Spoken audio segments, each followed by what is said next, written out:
Imagine a helicopter so powerful that it can hoist a Humvee, a 155mm howitzer, and even a downed Blackhawks simultaneously, before sprinting 110 nautical miles, all before breakfast. That helicopter exists, and it's called the CH-53 Stallion. For nearly 6 decades, this beast has continuously raised the bar in heavy-lift aviation. But beyond the thunderous roar of its massive rotors lies a story filled with battlefield rescues, political struggles, tragic accidents, and engineering marvels. Welcome to the saga of the Stallion dynasty, a living testament that even in the drone age, raw muscle still matters. The birth of a heavyweight, the CH-53A in Vietnam. The CH-53 Stallion roared into action in 1967 during the Vietnam War, where its twin T-64 turbines battled the brutal Southeast Asian heat and humidity. Right from its first mission, the Marines realized this beast could lift far beyond its official specs. In a daring early operation, crew chiefs slung a 19-foot patrol boat beneath the fuselage, skimmed the treetops, and delivered it straight into the Quang Viet River, saving sailors weeks of salvage. Word spread fast, and soon the Stallion was hauling everything from 5-ton artillery to massive generators up treacherous mountain slopes. But with its heroics came problems: overheating gearboxes, cracked rotors, and violent tail pylon vibrations that nearly tore it apart. Sikorsky engineers worked tirelessly in the field, rewriting manuals by lantern light to keep these machines flying. Despite the constant breakdowns, one fact was undeniable: the tougher the mission, the more essential the Stallion became. Enter the Super Stallion, CH-53E. In response to growing demands, Sikorsky unveiled the CH-53E Super Stallion, a true heavy-lift titan. Outfitted with 3 powerful engines and 7 massive rotor blades, it could now haul 36,000 pounds, easily lifting armored vehicles from amphibious ships to shore. During Operation Desert Storm, it moved an incredible 9 million pounds of cargo in just 4 days, turning the Kuwaiti desert into a non-stop aerial supply line. One daring mission saw it drop full ammo pallets directly to frontline artillery under enemy threat. But this power came with risk. Between 1969 and 1990, over 200 lives were lost in CH-53 accidents. Its mishap rate was nearly triple that of other Navy helicopters. Ground crews dubbed it the Hangar Queen for its grueling 40 maintenance hours per flight hour. Still, no other aircraft matched its brute strength on the battlefield. Public backlash and controversies.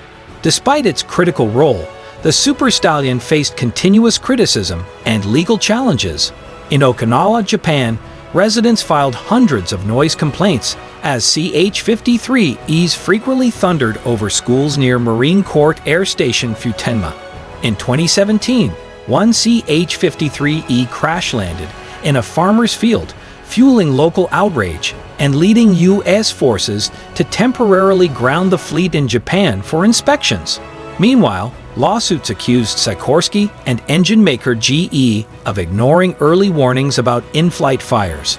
Plaintiffs pointed to 16 thermal incidents occurring over a 12-year span. The controversies raised a difficult question: how do you balance the helicopter's irreplaceable capabilities with its significant operational risks? The tragic Desert One debacle. Perhaps no moment encapsulates the stakes of the Stallion program better than the failed hostage rescue mission in Iran, known as Operation Eagle Claw in 1980. 8 RH-53Ds flew dangerously low across the Persian desert when a sudden sandstorm known as a habu blinded the pilots. One helicopter clipped a parked C-130, causing a fireball that tragically killed 8 American servicemen and ended the rescue attempt. This disaster reshaped U.S. Special Operations forever.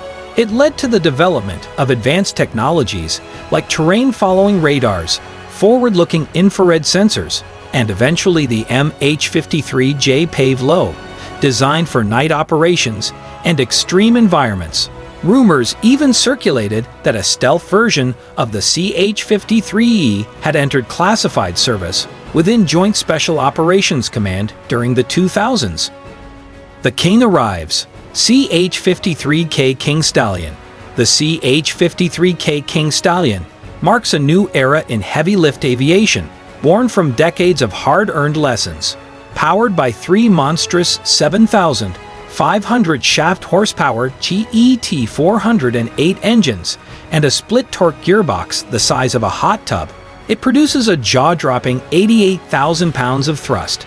Its wide composite rotor blades and advanced fly-by-wire controls allow pilots to hover effortlessly while hauling 27,000 pounds even in Afghanistan's thin mountain air. The spacious cargo bay swallows joint light tactical vehicles, while external hooks tackle massive sling loads. Inside the glass cockpit, pilots use touchscreen controls integrated with Link's 16 networks, syncing seamlessly with F-35B jets above.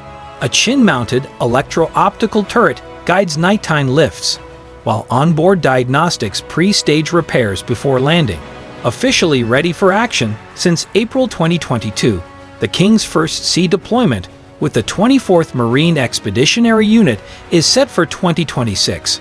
With unmatched muscle and cutting-edge tech, the King Stallion redefines what heavy-lift helicopters can do.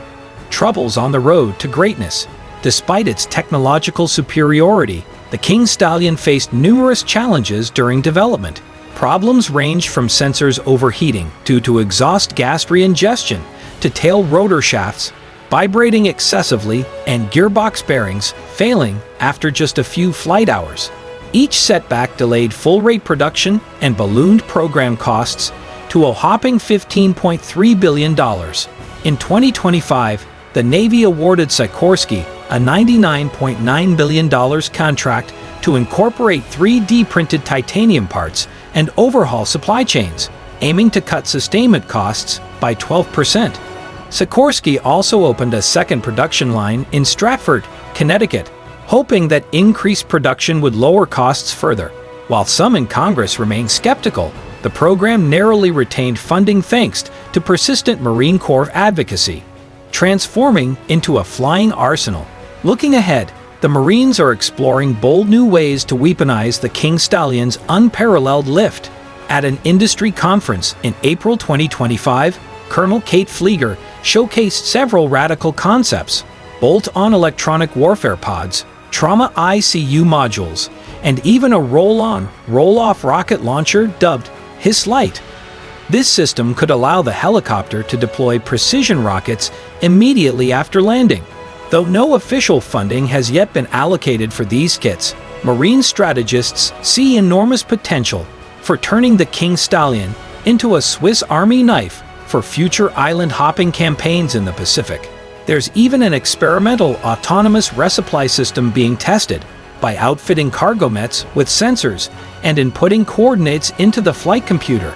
The King Stallion could one day fly itself into contested zones, drop its load, and return, minimizing risk to human crews while maximizing logistics capability. Global interest and diplomatic impact. International militaries have also taken note of the CH-53K's versatility. In March 2025, Israel signed a contract to convert 12 King Stallions into sensor-rich, missile-ready variants optimized for the harsh desert conditions near Iran.